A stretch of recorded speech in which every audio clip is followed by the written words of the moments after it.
Sign here or never see the family again, Dad demanded, pushing the papers across the table. I signed with a smile.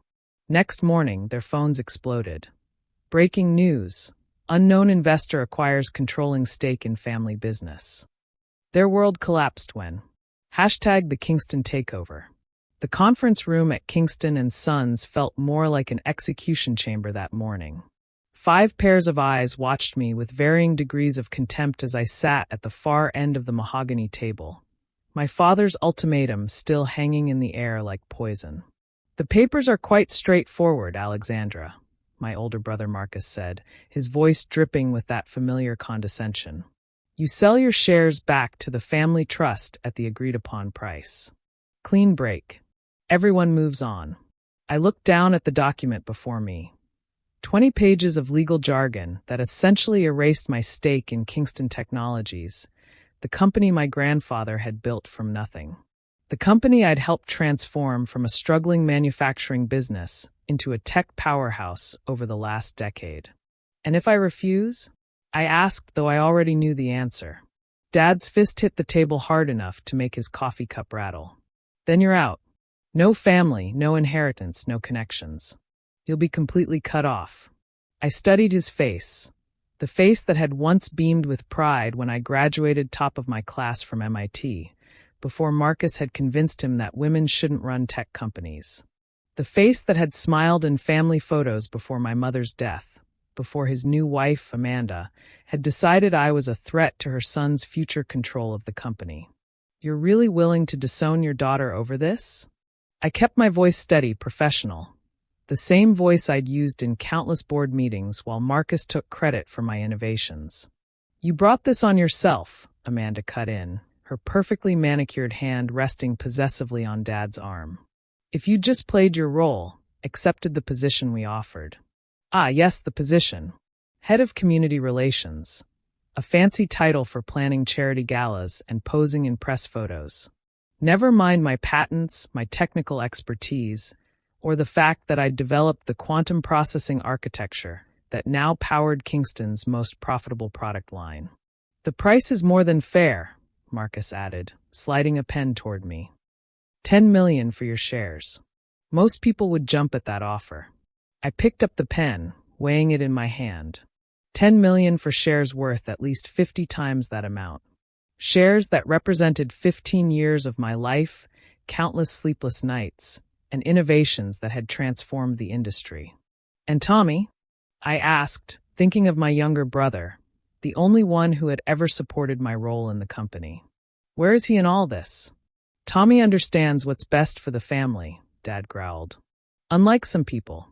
I noticed he didn't mention that Tommy was conspicuously absent from this meeting. Probably because he would have objected, would have reminded them of all I'd contributed. But Tommy was in Hong Kong managing our Asian operations, conveniently far from this family coup. "The offer expires in 10 minutes, Marcus said, checking his Rolex, the same model he'd bought for all the board members last Christmas, using company funds, of course. "After that, we go with Plan B." "Ah, yes, Plan B. The carefully orchestrated campaign to discredit me, to question my contributions, to suggest that my recent erratic behavior made me unfit for any role in the company. They'd been laying that groundwork for months. I looked around the table one last time. Dad, once my hero, now just another angry man who couldn't handle a daughter smarter than his son. Amanda, the stepmother who'd spent 8 years undermining me at every turn. Marcus, the brother who'd never forgiven me for understanding technology better than he did. And the lawyers, blank-faced men in expensive suits, paid well to witness this family destruction. I signed. The scratch of pen on paper seemed impossibly loud in the quiet room. I signed all 20 pages, each signature perfectly matched to my official records. Then I stood, smoothing my charcoal gray suit, the same one I'd worn to Mom's funeral 5 years ago.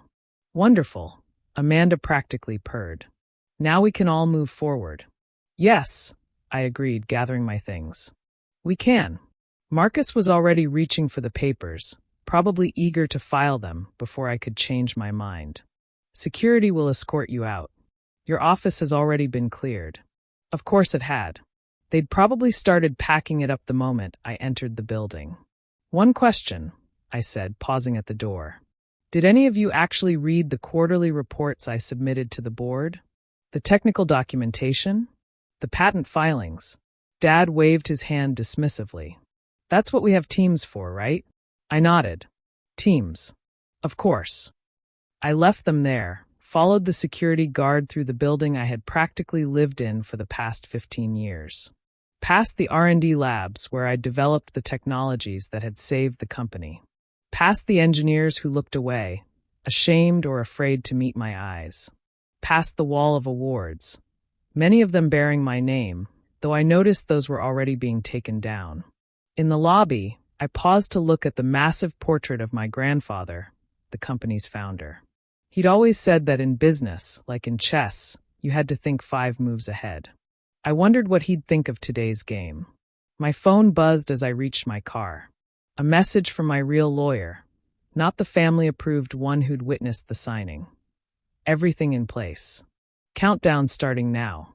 I smiled, thinking about the other documents being filed at this very moment, about the shell companies and investment vehicles I'd carefully constructed over the past 2 years.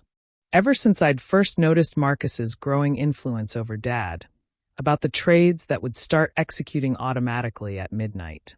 They thought they'd won, thought they'd forced me to sign away my birthright for a fraction of its worth. They didn't know that I'd been preparing for this day, moving pieces into position while they were busy planning my downfall.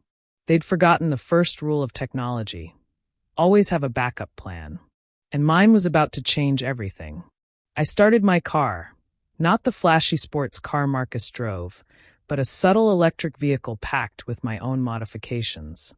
As I pulled away from Kingston Technologies headquarters, I glanced in my rearview mirror. Marcus was standing at the window of the conference room, probably congratulating himself on his victory. "Enjoy it while it lasts, brother," I murmured. "Tomorrow's going to be interesting." My phone buzzed again. Tommy calling from Hong Kong. He'd know by now what had happened. "Tell me you have a plan," he said without preamble. "Don't I always?" "They're celebrating," he said, disgust clear in his voice. "Marcus is already announcing his new leadership team." "Perfect," I replied, pulling onto the highway. "Let them celebrate. It'll make tomorrow more entertaining." How bad is it going to be? I thought about the cascade of trades and revelations scheduled to unfold in less than 12 hours. About the carefully constructed web of investments and partnerships that would soon reshape Kingston Technologies' entire power structure. Remember when we were kids and Marcus broke my science project the night before the fair? And you showed up the next day with an even better one that won first prize. Something like that, I smiled. Only this time, the prize is a lot bigger. The sun was setting behind me as I drove home, casting long shadows across the city. In my briefcase, a single thumb drive contained everything I'd need to show the world exactly who had really been running Kingston Technologies all these years. They thought they'd force me to sign away my future. They were about to learn that some signatures are just the beginning. The next morning, I sat in my home office at exactly 8:57 a.m., watching 6 different screens display real-time market data, news feeds, and the internal Kingston Technologies communication channels I technically shouldn't still have access to. My phone was set to Do Not Disturb. The chaos could wait until everything was in motion. At 9 a.m. sharp, the first domino fell. Breaking news. Mystery investor emerges as major stakeholder in Kingston Technologies, scrolled across CNBC. Within seconds, similar headlines appeared on Bloomberg, Reuters, and every major financial news outlet. My other screens lit up with incoming data. Kingston's stock price freezing as trading was halted due to pending significant announcements. Internal emails flying between executives and board members. Frantic messages from investment banks trying to identify the new player who had quietly amassed a controlling interest in one of tech's most prestigious family companies. At 9:05 a.m., my phone started buzzing despite its settings. Marcus, Dad, Amanda, even board members I hadn't spoken to in months. I ignored them all and opened a secure message from Tommy instead. Holy hell, Lex. This is you, isn't it? The Phoenix Group? I smiled at the name I'd chosen for my investment vehicle. Phoenix Rising Technologies. Because some things have to burn before they can be reborn. Watch the next announcement, I texted back. At 9:15 a.m., right on schedule, the second wave hit. Phoenix Group announces patent review of Kingston Technologies' core products. That's when the real panic started. My security system alerted me to someone at my front door. Through the cameras, I could see Marcus, his perfectly tailored suit already showing signs of stress, his face red with anger or fear. Probably both. I let him pound on the door for exactly 5 minutes before remotely activating the exterior speakers. Go home, Marcus. I'm working. Working, he shouted at the camera. You're destroying the company. Dad's having chest pains. Funny how health concerns only matter when his wealth is at stake, I replied coolly. Where was that worry when he was forcing his daughter out of her own company? This isn't a game, Alexandra. The stock is in freefall. Actually, I switched on the exterior display, showing him the same market data I was watching. Trading is just suspended. The freefall starts in about 20 minutes when it resumes. Unless what? His voice cracked slightly. Unless the board calls an emergency meeting with all shareholders, including the new majority owner. He stared at the camera, realization finally dawning. Phoenix Group, it's you. But how? We made you sell your shares. You made me sell my direct shares, I corrected. Did you ever wonder why I took such a low price without negotiating? Why I never fought the evaluation? Too busy celebrating your victory to check what else I might own. My phone buzzed again. Tommy sending a series of laughing emojis, followed by, Marcus just called me screaming. Dad's lawyer is having a meltdown in the executive boardroom. At 9:30 a.m., trading resumed. Kingston's stock dropped 30% in the first minute. Alexandra, please. Marcus was almost whimpering now. We can talk about this. Whatever you want, board seats, executive position, name your price. I activated the house's external screens, displaying the same presentation I'd been preparing for 2 years. Slides showing exactly how I'd built my position in the company. Small tech startups I'd quietly acquired, each holding crucial patents that Kingston's products depended on. Strategic investments made through shell companies while Marcus was busy playing corporate politics. Key personnel who'd jumped ship with me, taking their expertise to companies now owned by Phoenix Group. The price, I finally said, watching his face as he absorbed the information. How about everything you tried to take from me? The company, the legacy, the future, all of it. Dad will never agree to this. Dad doesn't have a choice anymore. I own 51% of Kingston Technologies as of midnight. Check the SEC filings. He did, hands shaking as he pulled out his phone. I watched his face go pale as he verified the numbers. But the shares you signed over yesterday were less than 8% of my total holdings. Consider it a very expensive lesson in due diligence. My phone lit up with an urgent message from the board secretary. Emergency meeting called for 11 a.m. attendance mandatory for all major shareholders. You should go home and change, I told Marcus through the speaker. You look a bit disheveled for such an important meeting. He stared at the camera for a long moment, mouth working but no words coming out. Finally, he turned and walked back to his car, shoulders slumped, looking nothing like the triumphant victor he'd been just yesterday. Once he was gone, I opened my secure line to Tommy. You're patched into the executive boardroom feed, he said without preamble. They're in complete meltdown. Amanda's already called 3 different lawyers. Dad's demanding to know how this happened. And you're watching the best revenge plan in corporate history unfold while eating popcorn in Hong Kong. By the way, did you really buy that AI startup in Singapore last year just to get their patents before Kingston could? Among other things. I smiled, checking my other screens. The stock had stabilized at a 40% loss. Major clients were calling for reassurance about their contracts. Investment banks were scrambling to understand the new power structure. You know they're going to fight this, Tommy warned. Let them. I have one more card to play. At 10:45 a.m., I finally turned my phone back on. The messages were exactly what I expected: threats, pleading, attempts at negotiation. But one caught my eye, a text from Mom's old assistant, Margaret. "Your mother would be so proud. She always said you were the only one who really understood what power meant." I thought about Mom, about how she'd fought to keep her seat on the board, even while battling cancer. How she'd made me promise to never let anyone underestimate me just because I was a woman in tech. At 10:55 a.m., I got in my car to drive to the office. It was time to take back what was mine. And I wasn't done teaching them lessons about power. Not even close. The lobby of Kingston Technologies fell silent as I walked in at exactly 10:58 a.m. Employees who had ignored me yesterday now stared openly, phones discreetly recording as I crossed the marble floor in my signature black suit. Not the conservative corporate where I'd been pressured to adopt, but the sleek modern style that better reflected who I really was. "Ms. Kingston," the security guard stammered, clearly unsure whether yesterday's ban was still in effect. "The board, they're waiting." "I know." I smiled, taking the security badge from my pocket. Not the one they'd deactivated yesterday, but a master key I'd created years ago. Another backup plan they'd never known about. The elevator ride to the top floor gave me time to check the latest developments on my phone. Kingston's stock was still suspended after dropping 40%.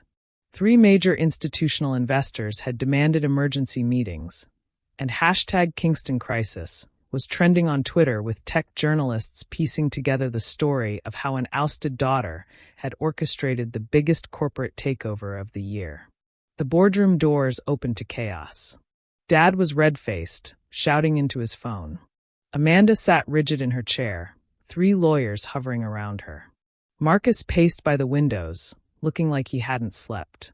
Only Tommy, present via video conference from Hong Kong, seemed calm, probably because he was the only one who'd known what was coming. "Alexandra," Dad's voice cut through the noise. "What have you done?" I took my old seat at the table. Not the one they'd relegated me to in recent months, but the one I'd earned through years of innovation and leadership. "I protected my interests," I replied calmly, opening my laptop. "Something you taught me to do, remember? By destroying the company." Marcus exploded. "Our stock is worthless.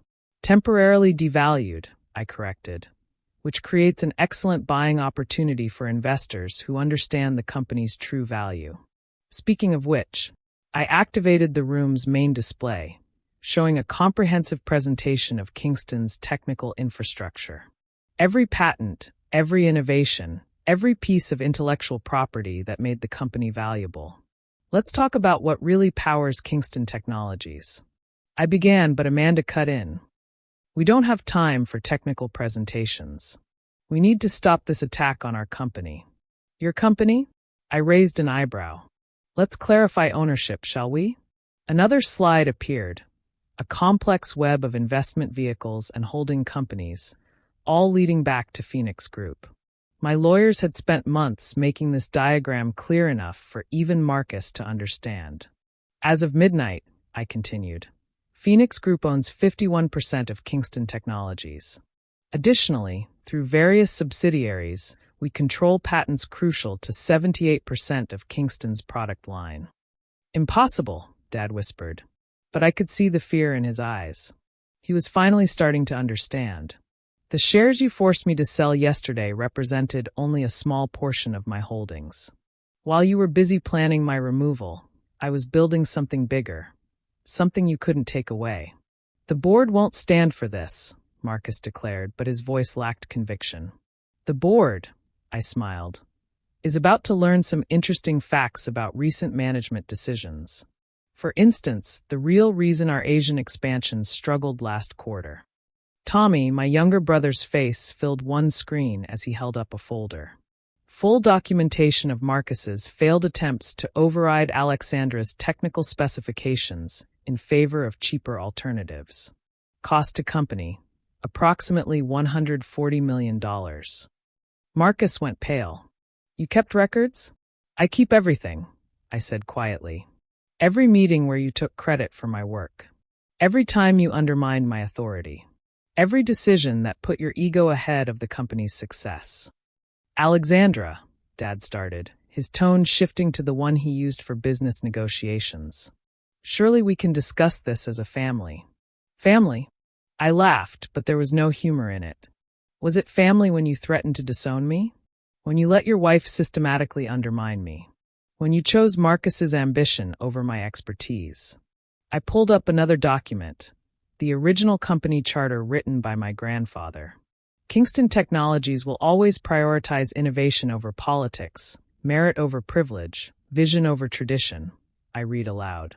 Grandfather understood what made a technology company successful. He knew it wasn't about family names or corporate titles. It was about creating something valuable. What do you want? Amanda asked, her perfectly maintained facade finally cracking. Everything, I replied simply. The company returns to its original mission. The board is restructured to prioritize technical expertise over political connections. And the leadership, I paused, letting them hang on my words, reflects actual contribution to the company's success. You want to be CEO, Marcus said flatly. No, I corrected him. I already am CEO. The board will simply be confirming it formally in about 10 minutes. Dad stood up so quickly his chair toppled backward. I won't allow this. Your permission isn't required, I said, pulling up the final document. This is a shareholders' meeting, and I hold the majority. But before we vote, you should know one more thing. I activated the last screen, a live feed from the patent office. Remember that quantum processing architecture that powers our most profitable products? The one Marcus has been taking credit for? In about 30 seconds, those patents transfer to Phoenix Group. Without them, Kingston Technologies loses 60% of its revenue overnight. The room erupted in shouts and protests, but I held up my hand. However, I continued once they quieted, I'm prepared to license those patents back to Kingston Technologies under certain conditions. Name them, Dad said hoarsely. First, the company returns to its core values: innovation, merit, vision. Second, the board is restructured to include actual technical expertise. Third, I looked directly at Marcus.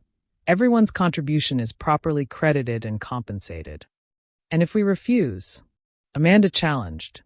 I smiled, the same smile I'd given them yesterday when signing away my direct shares.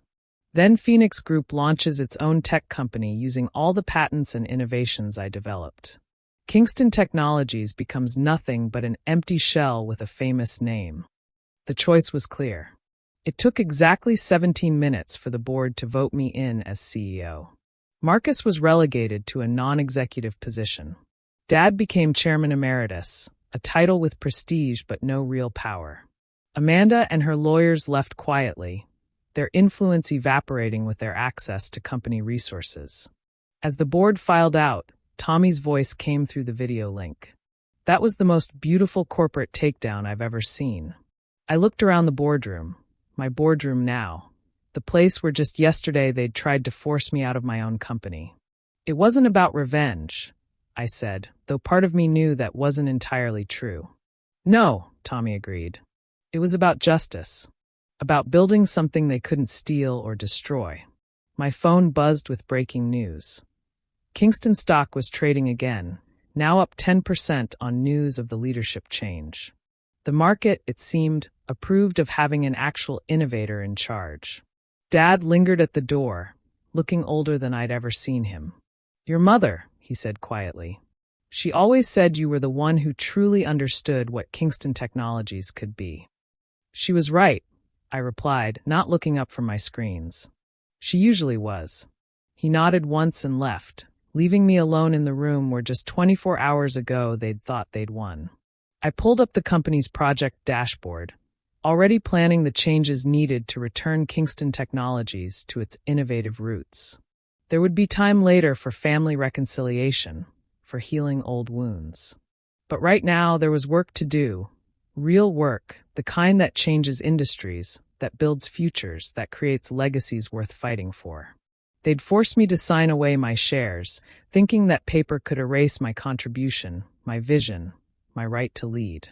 Instead, they'd taught me the most valuable lesson in business. Sometimes you have to lose something small to win something bigger. And I'd won everything.